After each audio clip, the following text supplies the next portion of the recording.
ግርማዊ የጦር ኃይሎች የፖሊስ ሰራዊትና የብሔራዊ ጦር ቢደርግ ለግርማዊነቱ ደህንነትና ጤንነት በሰፊው የሚያስብ እንደመሆኑ መጠን ለዚህ ለጤንነቱም ሆነ ለደህንነቱ የተዘጋጀ ስፍራ ስላለ ወደዛ እንዲሄዱልን በትህትና እንለምናለን።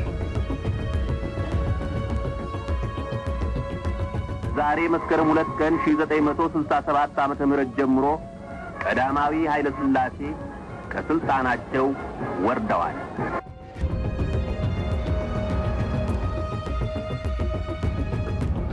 ዓለም ላይ እጅግ አሰቃቂ ከሚባሉ የመሪዎች ግድያ መካከል አንዱ የቀዳማዊ ኃይለ ሥላሴ ነው። ደርግ ቀዳማዊ ኃይለ ሥላሴን ከ51 ዓመት በፊት በያዝነው ሳምንት በአሰቃቂ ሁኔታ ገድሎ ነበር። ኢትዮጵያን ለግማሽ ምዕት ዓመት ባስተዳደሩበት ቤተ መንግስት ውስጥ የቀበራቸው። ከዚህ በኋላ ደርግ ስለ እርሳቸው ህልፈት ብዙም እንዲወራ ፍላጎት አልነበረው። ይሁንና የደርግ ስልጣን ዘመን አብቅቶ ኢህአዴግ ስልጣን መንበሩን ሲቆጣጠር የኢህአዴግ ሰዎች የቀዳማዊ ኃይለ ሥላሴንና ሌሎች ደርግ እርምጃ የወሰደባቸውን ኢትዮጵያውያን አጽም ከየቦታው የመሰብሰብን ኃላፊነት ወስደው ነበር።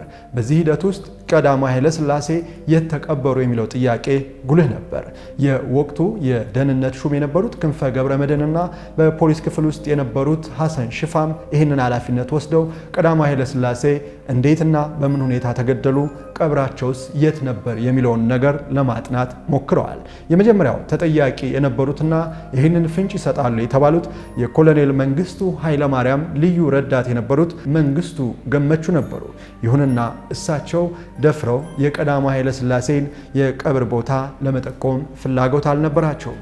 ከዚህ በኋላ ቀደም ብለን የጠቀስናቸው ክንፈ ገብረመድህንና ሐሰን ሺፋ በእስር ላይ ከሚገኙ የኮሎኔል መንግስቱ አጋሮች መካከል አንዱ የሆኑትን አቶ ስለሺ ፓስቴ የተባሉትን ሰው ጠርተው ለማናገር ሞክረዋል። እሳቸውም ቀዳማዊ ኃይለ ሥላሴ የተገደሉበትን ሂደትና ቀብር ስፍራቸውን ለመጠቆም የግድ ወደ ቤተ መንግስት መሄድ አለብኝ፣ ቦታውንም ለማስታወስ በእሳቸው ቢሮ ውስጥ ሆኜ ወደ ውጭ መመልከት ይኖርብኛል የሚልን ጥያቄ ያቀርባሉ። በጊዜውም ፖሊስ ተመድቦላቸው አቶ ስለሺ በኮሎኔል መንግስቱ ኃይለማርያም ቢሮ ውስጥ ነው የቀዳማዊ ኃይለ ሥላሴን የቀብር ስፍራ ለማመላከት ሞከሩ። ይህን ተከትሎ ነበር የቀዳማዊ ኃይለ ሥላሴ የቀብር ስፍራን ጥቆማ ተከትሎ ቁፋሮ የተካሄደው። የታሪኩ ተጋሪዎች እንደሚሉት የቁፋሮ ስራ የተጀመረው ቅዳሜ ነበር። 4 ሜትር ያህል ወደ ታች ለመቆፈር ተሞክሯል። ይሁንና አጥጋቢ በሚባል ደረጃ አጽማቸውን ለመሰብሰብ አልተቻለም።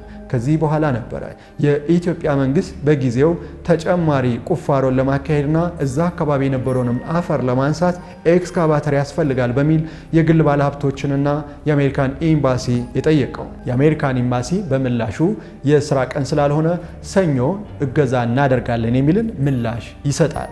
ሰኞ የተቆፈረው አፈር ተነስቶም የቀዳማዊ ኃይለ ሥላሴ አጽም በተጠቆመው ቦታ ላይ ተገኘ። ይህም ሆኖ ቀዳማዊ ኃይለ ሥላሴ እርሳቸው ስለመሆናቸው እርግጠኛ ለመሆን ተጨማሪ ምርመራዎች ያስፈልጉ ነበር። እዚህ ላይ አንድ በታሪክ ውስጥ የሚያስገርምን አጋጣሚ መጥቀስ ተገቢ ይመስላል። ቀዳማዊ ኃይለ ሥላሴ የእግራቸው ትንሽ ጣት የተቆረጠች ነበረች።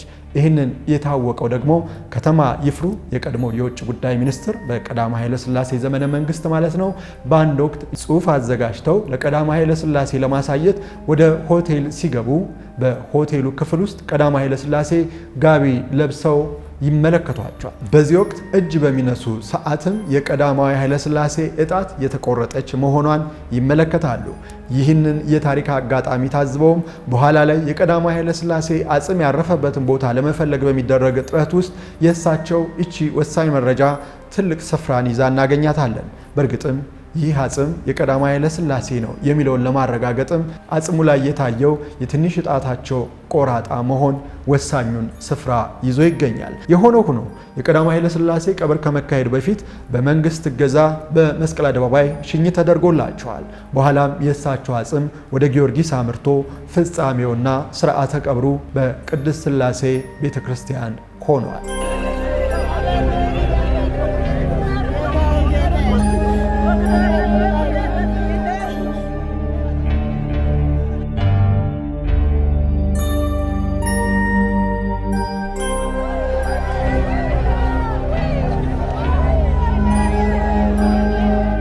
ግንቦት 4 ቀን 1967 የእስረኛ ጥበቃ ትዕዛዝ ቁጥር 5 ለሻለቃ የጎራው ከበደና የእስረኞች ጥበቃ ሹምና ለሻለቃ ስለሺ መኩሪያ የደርጉ የሰፈር ጥበቃ ሹም በደርጉ ዘመቻና ጥበቃ መኮንን የሚከተለው ትዕዛዝ ተላለፈ። የጥበቃው ዓላማ እስረኛው እንዳያመልጡ ብቻ ሳይሆን አደጋ እንዳይደርስባቸውም የሚያሳስብ ነበር። የደብዳቤው ሙሉ ቃል እንዲህ ይላል። በኢትዮጵያ ሕዝብ ፍላጎትና በጊዜያዊ ወታደራዊ አስተዳደር ደርግ ውሳኔ መሰረት የኢትዮጵያ ንጉሠ ነገሥት የነበሩት ኃይለ ሥላሴ ከመስከረም 2 ቀን 1967 ጀምሮ ከስልጣን ወርደዋል። በአራተኛ ክፍለ ጦር መታሰራቸውም ይታወቃል። እስረኛው ከህዳር 1 ቀን 1967 ጀምሮ በታላቁ ቤተ መንግሥት ውስጥ በሚገኘው በቀድሞ የግቢ ሚኒስቴር ቢሮ ውስጥ እንዲታሰሩ በደርጉ በተወሰነው መሰረት የእስራቱ ቦታ ከዚህ በኋላ ይሄው ይሆናል። ለእስረኛውም የሚቀርብ ምግብ፣ መጠጥና ልብስ እንዲሁም ወደ እስር ቤት የሚገቡ ሰራተኞች እንዲሁም ማንኛውም ሰው ከደርግ አባሎች፣ ከደርጉ ዘመቻና ጥበቃ መኮንን፣ ከእስረኛ ጥበቃ ሹም በስተቀር ሳይፈተሽ እንዳይገባ አይፈቀድም። የእስረኛው ጤና የሚቆጣጠሩ ሐኪም በፈለጉት ጊዜ ቀንም ሆነ ሌሊት ተጠርተው ሊጎበኟቸው ይችላሉ። በተለይ የግል ሐኪማቸው ዶክተር አስራት ወልደየስና ዶክተር ዮሐንስ ወርቅነህ በየጊዜው እየገቡ ሊመረምሯቸው ይችላሉ። የኃይለ ሥላሴ የሚስጥር ስም ሞላ እንዲሆን ተወስኗል። በፌዴራሉ ከፍተኛ ፍርድ ቤት ወንጀል መዝገብ ቁጥር 187/401 ህዝባር 85 ላይ ከቀረበው የደብዳቤ ማስታወሻ የተወሰደ።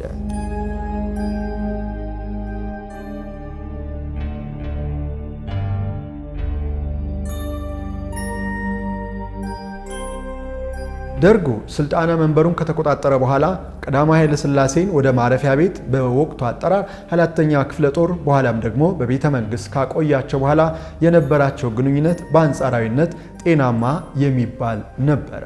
ይሁንና በጊዜ ሂደት በሁለት ጉዳዮች ላይ አለመግባባቶች እየሰፉ ሄደዋል። የመጀመሪያው ቀዳማዊ ኃይለ ሥላሴ አላቸው የተባለውን ገንዘብ የደርግ መንግስት ኃላፊዎች ለመውሰድና ለኢትዮጵያ ሕዝብ ጥቅም ለመዋል ያሳዩት ቁርጠኝነት ነው። በዚህ ሰዓት ቀዳማዊ ኃይለ ሥላሴ ገንዘብ የለኝም የሚልን ቁርጥ ያለ አቋም በመያዝ ለረጅም ጊዜ ተሟግተዋል። በተጨማሪም የኮንጎ ዘማቾችም ቀዳማዊ ኃይለ ሥላሴ ላይ የጸና ተቃውሞን ያሰሙ ነበር። ከኮንጎ ዘመቻ መልስ ቀዳማዊ ኃይለ ሥላሴ ገንዘባችንን አስቀሩብን ያሉ ወታደሮች በቀዳማዊ ኃይለ ሥላሴ ላይ ከንፈር ይነክሱም እንደነበረ ተደጋግሞ ተጽፎ እንመለከታለን። ከዚህ በኋላ ነበር በደርግና በቀዳማዊ ኃይለ ሥላሴ መካከል የነበረው አለመግባባት እየጠነከረ የሄደው። በእርግጥ የቀዳማዊ ኃይለ ሥላሴ የህልፈት ምክንያት ይህ አይመስልም። ከዚህ ከፍ ያሉ ጉልህ ነገሮችን ታሳቢ ማድረግ ያስፈልጋል። እዚህ ላይ የደርጉ አመራሮች በአንድ ደብዳቤ ላይ የተውትን ማስታወሻ እንመልከት።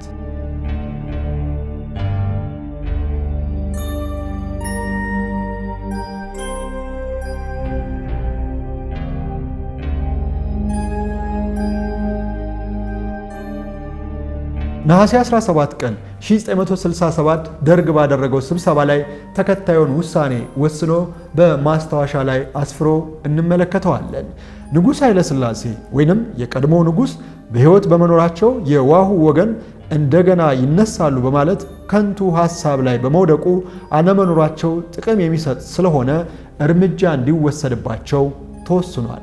ደርግ ይህንን ውሳኔ ከወሰነ በኋላ ቀዳማዊ ኃይለ ሥላሴ የቆዩት ለ4 ቀናት ብቻ ነበር። ደርግ እሳቸውን ከገደለ በኋላ በተከታዩ ደብዳቤ ላይ ሌላ ማስታወሻን ትቶ እናገኘዋለን። የቀድሞ ንጉሥ ቀዳማዊ ኃይለ ሥላሴ ቀደም ሲል የሽንት መሽኛ ፊኛቸው ታሞ ሆስፒታል ገብተው ነበር። በዚህ ምክንያት ለ3 ቀናት ያህል በጣም እንቅልፍ ይበዛባቸው ነበር። በ20/12/1967 ሌሊቱን አርፈዋል። ስለዚህ የቀብራቸው ስነ ስርዓት አፈጻጸም ለመወሰንና ሞታቸውም ለኢትዮጵያ ሕዝብ በራዲዮ ለመግለጽ ውሳኔ አስተላልፈናል።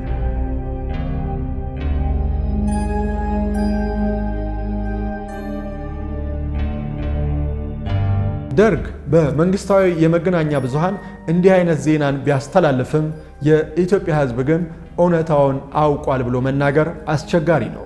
ይህ ደግሞ በተለይም የደርግ ስርዓተ መንግስት አልፎ ተከታዩ ስርዓተ መንግስት 4 ኪሎ ከደረሰ በኋላ በደርግ ከፍተኛ መንግስት ባለስልጣናት ላይ በተደረገ ምርመራና በቀደመው ዘመን በተፈጸሙ አሰቃቂ ወንጀሎች ላይ በተካሄደው ሰፊ የምርመራ ወንጀል ሪፖርቶች ላይ ቀዳማዊ ኃይለ ሥላሴ የሞቱበትን ምክንያት ሌላ ስለመሆኑ ለኢትዮጵያ ሕዝብ ገሃድ ወጥቷል።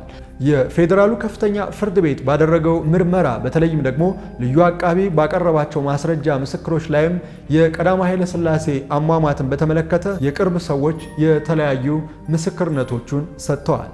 ከነዚህ ምስክርነቶች መካከል አንዱ የቀዳማዊ ኃይለ ሥላሴ የቅርብ አጋዥ የነበሩት ሰው ምስክርነት ነው። ረዘም ያለውን የእሳቸውን የታሪክ ማስታወሻ ደግሞ ከልዩ አቃቢ ሕግ ሪፖርት ላይና ለመርማሪ ፖሊሶች ከሰጡት ቃል ላይ እንደሚከተለው እንዋሳለን።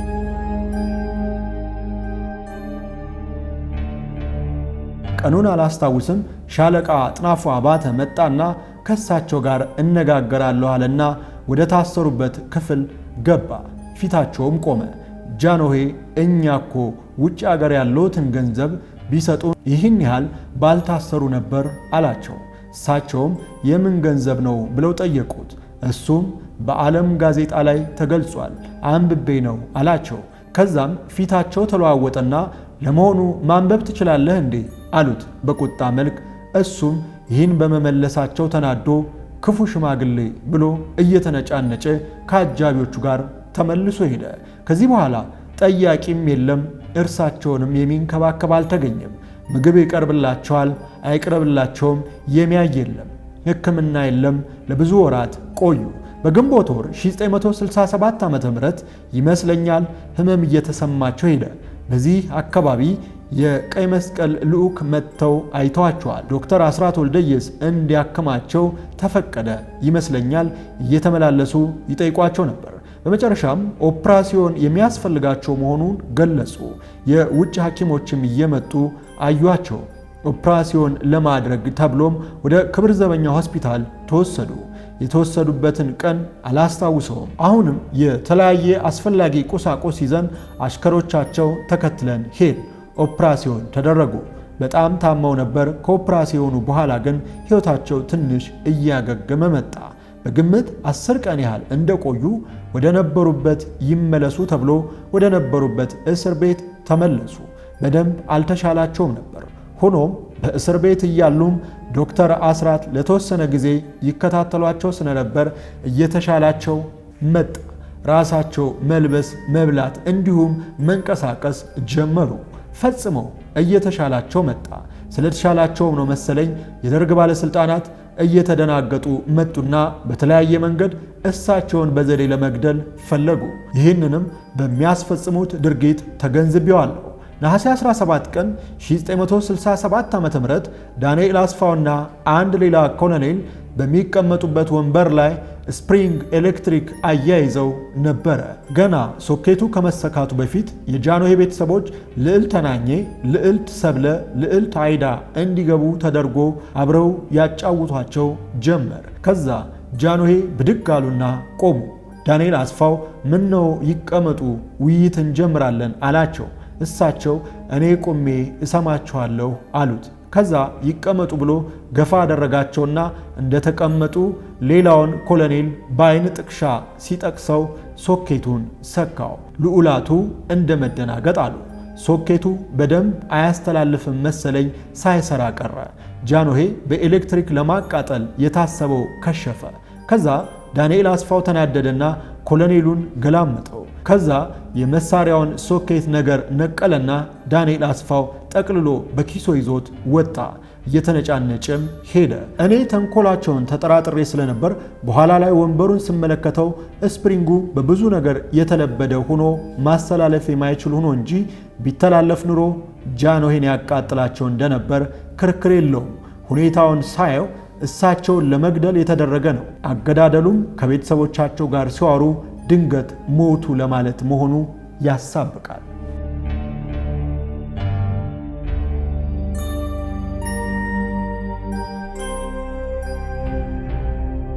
ደርግ በቀዳማዊ ኃይለ ሥላሴ ላይ የግድያ ሙከራን ያደረገው በዚህ ምስክር ማስረጃ ብቻ አልነበረም።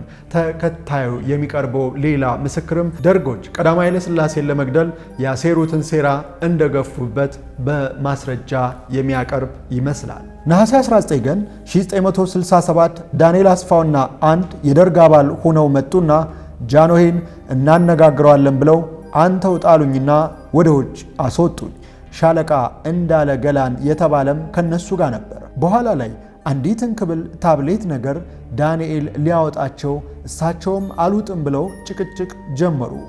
ወሰኔን ጥሩልኝ ሲሉ ድምፅ አሰሙ። በኋላ ድምፁ ተሰማኝና ዘልዬ ገባሁኝ። ሶስቱም ቆም አሉና ለምን ገባ አሉኝ። እኔም ጃንሆይ ፊታቸው ተለዋውጦ አልቧቸው ስላየኋቸው ደነገጥኩኝ። መርዝ መሆኑን አወቅኩኝ። ከዛ መድኃኒት ከሆነ ለእኛ ለአሽከሮቻቸው ስጡንና ከምግብ በኋላ እንሰጣቸዋለን አልኳቸው። እሳቸውም ከምግብ በፊት ምንም አይነት መድኃኒት እንደማይወጡ አውቃለሁ። ከዛ በኃይል ይዘው ሶስቱም ታብሌቱን ሊያወጧቸው ሲሞክሩ እሳቸውም ስላልፈቀዱ ታብሌቷ መሬት ላይ ወድቃ ኑራ ጠፋች። ከዛ ፍለጋ ተጀመረ። ሶስቱም እጅግ ተናደዱ። በተለይ ዳንኤል አስፋው በጣም እርር ብሎ ተናደደ። ራሱን እየነቀነቀ ተበሳጨ። ከዛ ከ40 ደቂቃ ፍለጋ በኋላ ያቺን ክብል ታብሌቷ አንድ ቦታ ተወሽቃ ተገኘች። ዳንኤል በረድ አለለት ቁጣው። ከዛ ታብሌቷን ይዞ ወጣና ሄደ። ጃንሆይ በዚች ወቅት ምንም የሚሰማቸው ህመም አልነበረም። ፍጹም ጤነኛ ነበሩ። እነ ዳንኤል እንደወጡ ጃንሆይን ምንድነው ነገሩ ብዬ ስጠይቃቸው ለምን ትተኸኝ ወጣ? በግድ የሆነ ታብሌት ሊያወጡኝ ነበር ብለው ተቆጡ። እኔም አስገድደው አስወጥተውኝ ነው ወድጄ አይደለም አልኳቸው። ከዛ ጃንሆይም ሆነ እኔ ታብሌቱን እሳቸውን የሚገደል መርዝ እንደሆነ ተነጋገር። ምክንያቱም ያላመማቸውን ሐኪማቸው ዶክተር አስራትም ያላዘዘላቸው ስለነበር በ2012 1967 ጠዋት ለተረኛ አሽከራቸው እሸቱ ተክለማርያም አስረክቤ ወጣሁኝ። በዚህ ጊዜ ጃንሆይ ፍጹም ጤነኛ ነበሩ።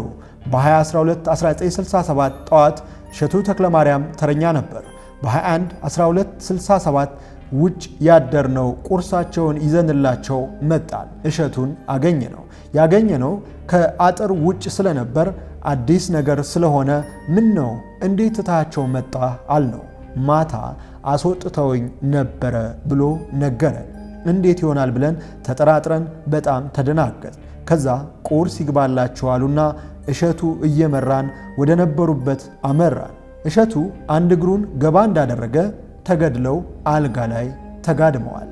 አደራረጉ በዘዴና ሆን ተብሎ የተደረገ ነው። ይህም ተጠቅልለው እያሉ ምግብ ይግባላቸው ያሉት ራሳቸውን የገደሉ ለማስመሰል ታስቦ ሳይሆን አይቀርም።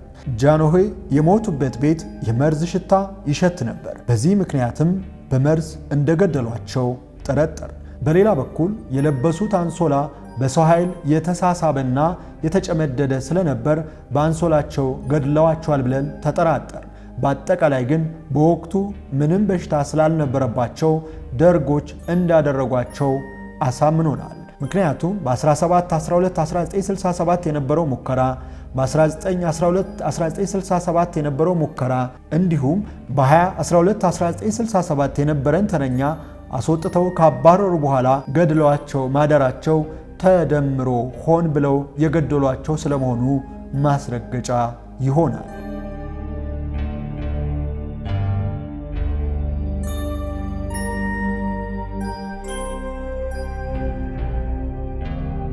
የቀዳማዊ ኃይለ ሥላሴ የቅርብ ረዳት የነበረ ሰው እንደ ሁለተኛ ምስክር ሆኖ በጊዜ የነበረውን ሁኔታ ሲያስረዳ ቀዳማዊ ኃይለ ሥላሴ በእርግጥም በደርግ አመራሮችና በደርግ ውሳኔ ቀደም ብለን ባየናቸው ማስታወሻዎች ተረጋግጦ የተገደሉ መሪ መሆናቸውን ፍንጭ ይሰጣል።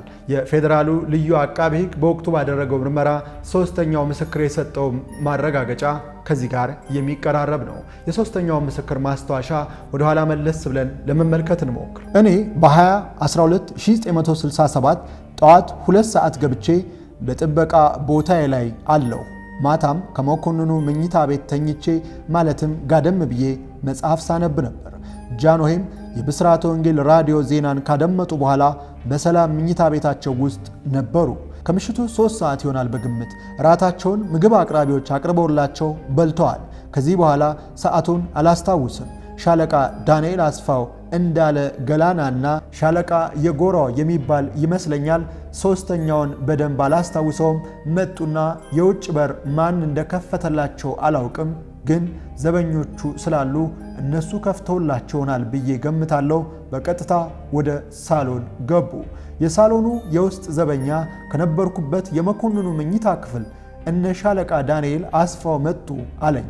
ከዛም ብድግ ብዬ እነሱ ወደ ቆሙበት መኝታ ክፍሉን ከፍቼ ወጣሁኝ።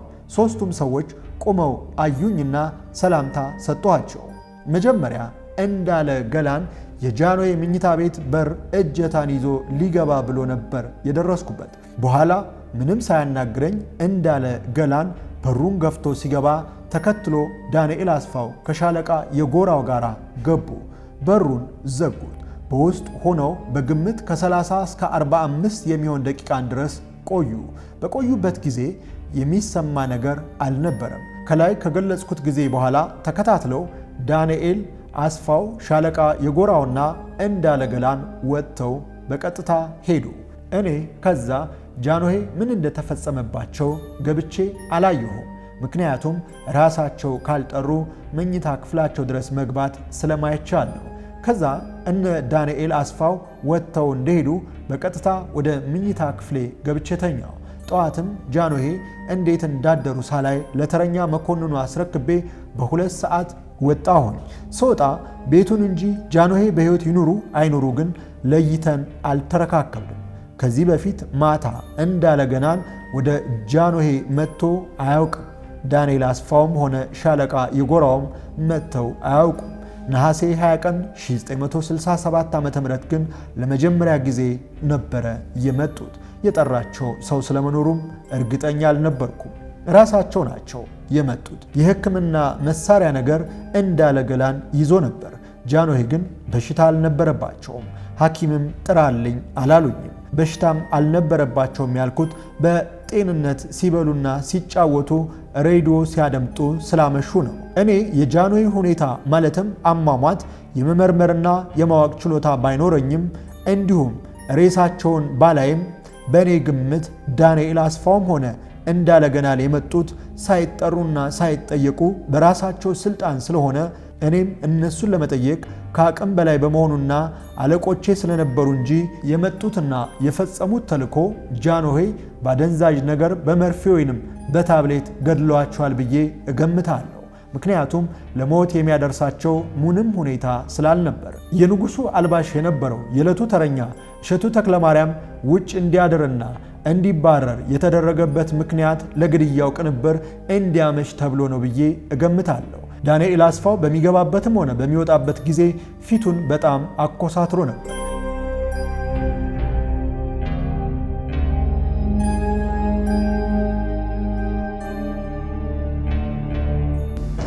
በ20 ማታ ራት ካበላኋቸው በኋላ ወደ መኝታ ቤታቸው ሲገቡ አንተን ወደ ሌላ ክፍል ልንወስድህ ነው አሉኝ።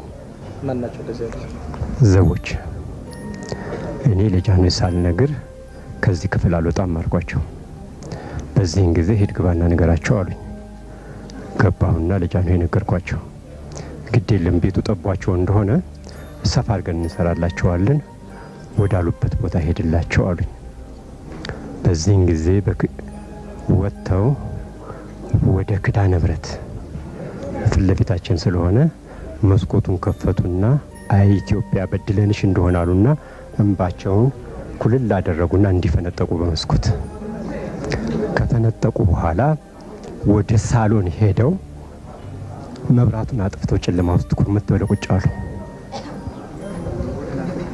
ከዛ እኔን ወደ ዘመደብ ፊት ለፊታቸው ነው እዛ ወሰዱና ቆለፉብኝ።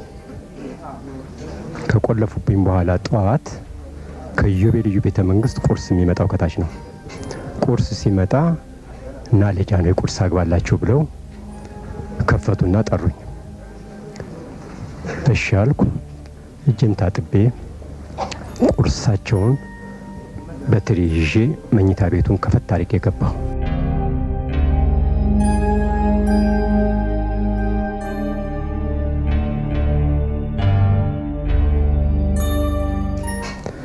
ስገባ በብርድ ልብስና በፋሻ ድርቅ አድርገው ያቀይ ፊታቸው ጥቀርሻ መስሎ እንደዚህ በቃ እንጨት አድርገው ቁጭ አድርገዋቸዋል። ሲያስቀምጧቸው ሰማይ ልሁን መሬት ልሁን አላቅም፣ ኤተር ደግሞ የኦፕሬሽን ቤቱን ግጥም አድርጎ ሞልቶታል በዛን ሰዓት እና በቃ ያ ኤተሩ ሌላ ነገር ነው እና እኔ በቃ በዛን ሰዓት ምንም ህይወቴን አላቅም። ከዛ ወሰዱኝ። በረንዳ አለን፣ እዛ በረንዳው ላይ ቁጭ በላሉኝ። እኔ ብቻ አይደለሁም፣ 3 አልባሾች፣ 3 የምግብ ክፍሎች አሉ፣ 6 ነን። 5ቱ ከየቦታው ተፈልገው መጡ። አንደኛ ወሰን ያማረ፣ ሁለተኛ ወንዶሰን አንዳርጌ፣ ሶስተኛ እሸቱ ተክለ ማርያም እኔ ነኝ አንድ ክፍል። ሁለተኛ ወርቁ ወልደ ማርያም፣ ተዘራ ፈለቀ፣ ታደሰ ገሌን አንድ ክፍል። ሶስታችንም ከመሄዳችን በፊት በረንዳው ላይ እንዳለን መንግስቱ ኃይለ ማርያምና አጥናፉ አባተ ወደ መኝታ ቤቱ ገቡ። ረፋዱ ላይ መጡ። መሞታቸውን አረጋግጠው ወጡ። ቀዳማዊ ኃይለ ሥላሴ በእንዲህ አይነት አሰቃቂ ሁኔታ ህይወታቸው ካለፈ በኋላ በምስክሮቹ አነጋገር የቀብራቸው ስነ ስርዓትም እጅግ በሚያሳዝን ሁኔታ ነበር የተካሄደው። የተወሰኑ እማኞች የሰጡትን ምስክርነት በድጋሚ እንዋዝ። የደርግ ዘመቻ ጥበቃ ኃላፊ ኮሎኔል ዳንኤል አስፋው 4 ቦታዎችን ለይቶ አሳይቶ ቆፍሩ ብሎ አዘዘ። 3ቱ ቦታዎች ጥልቀት 1 ሜትር፣ ስፋት 1 ሜትር፣ ቁመት 2 ሜትር ሆነው እንዲቆፈሩ፣ 4ኛው ልኩ ተለይቶ ሳይታዘዝ ቁፋሮ ይቆፈር የሚል ትዕዛዝ ተሰጠ። ቁፋሮ የሚደረገው በታላቁ ቤተ መንግስት ግቢ ውስጥ በሚገኝ ቦታ ነው። 3ቱ በአታ መታሰቢያ በገብርኤል መታሰቢያ ቤተክርስቲያን በኩል ነው። ትዕዛዙ የተሰጠው በኮሎኔል ዳንኤል አስፋው ቢሆንም 4ኛው ጉድጓድ ሻለቃ መንግስቱ ቢሮ ስር ስለሆነ በየደቂቃው ስራውን ይከታተላል። ትዕዛዙም በጥልቀት እንዲቆፈር ነበር። በጥልቀት ለመቆፈር ለማስፋት የግድ ስለሚያስፈልግ አስፍተን ነበር የቆፈር ነው። 3 ሜትር ላይ ስንደርስ ውሃ መነጨ። ነገር ነውና በሉ አካፋና ዶማውን እዚሁ ተውት አለን መስኮቱን ከፍቶ። ከዚያ ትተነው ሄድ። የጉድጓዱን ቁፋሮም በዚህ አበቃ። ከዚህ በኋላ ኮሎኔል ዳንኤል አስፋው ስልክ ደወለ። አናጺ አለ ወይ አለኝ። አለ ልልክልህ እችላለሁ አልኩት። የለም ጠመንጃ መፍቻዎች አጠገብህ አድርገህ ጠብቀኝ ብሎ አዘዘኝ። ከዛ 1 ሰዓት ከሩብ ከምሽቱ ቢሮዬ ደውሎ እኔ ቢሮ ድረስ መፍቻዎችን ይዘህ ንጉሱ አሉበት አካባቢ ድረስና ና የሚል ትዕዛዝ ሰጠኝ። በዚህ ጊዜ ሄድኩ። ንጉሱ ይተኙበት የነበረው የእስር ቤት መኝታ ቤት ሳሎን ብዙ አምፖሎች በርተው በየግድግዳው ዙሪያ መሳሪያ የያዙ ወታደሮች ቆመዋል። ሻለቃ መንግስቱ ኃይለማርያም በረንዳ ላይ ቆሟል። የተገነዘ የአስከሬን ሳጥን ሆኖ ክዳኑ ሳይዘጋ ሳሎኑ መሃል ተቀምጧል። ክዳኑ እላዩ ላይ የለም። ኮሎኔል ዳንኤል ክዳኑን በቡለን እንድታስረው ነው አለኝ። እኔም ይህ ቡለንም አያስፈልገውም፣ እንደዚህ ነው የሚዘጋው፣ ተንሸራታች ቁልፍ ነው ብዬ ዘግቼ አሳየዋቸው። ይቅርታ እስካሁን ድረስ ስላስመሸንህ አለኝ ኮሎኔል ዳንኤል። ትቻቸው ወደ ቤት ሄድኩ። ጠዋት ቢሮ የምገባው በ12 ሰዓት ከ30 ስለሆነ መንግስቱ ኃይለ ማርያም በዛ ሰዓት ስለሚገባ ስልክ ደወለልኝ። በጣም ደነገጡ። በቃ ሊገድሉኝ ነው ብዬ ፈራሁ። የራሴን ፔጆ 504 ስለነበረች ማስታወሻ ጽፌ የሲጋራ መተርኮሻ ውስጥ ቁልፉን ማስታወሻ ውስጥ አድርጌ ትቼ ወደ እሳቸው ሄድኩ። ይሁንና እቤት ደውዬ ካልመጣሁ ቁልፍና ማስታወሻ መኪና ውስጥ ማስቀመጤን ለሰራተኛዬ መንገሬን አስታውሳለሁ። ከጠባቂዎች መካከል ዮሐንስ አፈወርቅ የተባለውን ጠየቅኩት። አለ አለኝ። አንኳኩቼ ገባው። እንደምን አደርክ አቶ ጥላሁን አለኝ። መስኮቱን ከፈተልኝና ሲጋራ ለኮስኩኝ። ይህንን ነገር ያንተ ሰራተኞችና ሌሎች የቤተ መንግስት ሰራተኞች ከመግባታቸው በፊት በአሁኑ ደቂቃ እንድታጥር አለኝ።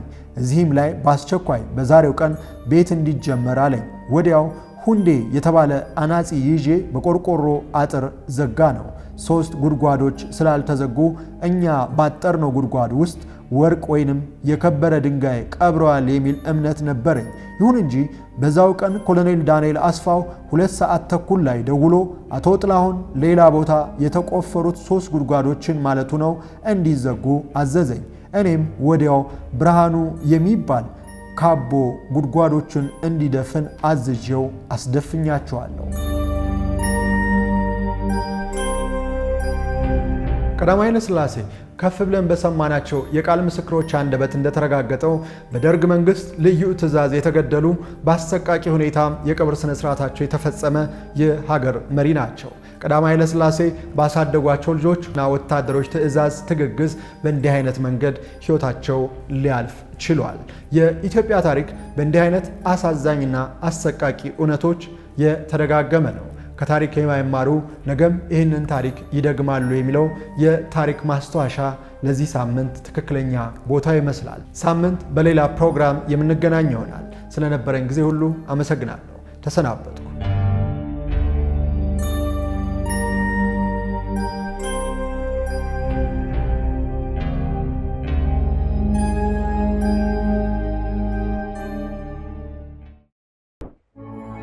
መስከረም ሚዲያ የዘመን ድልድይ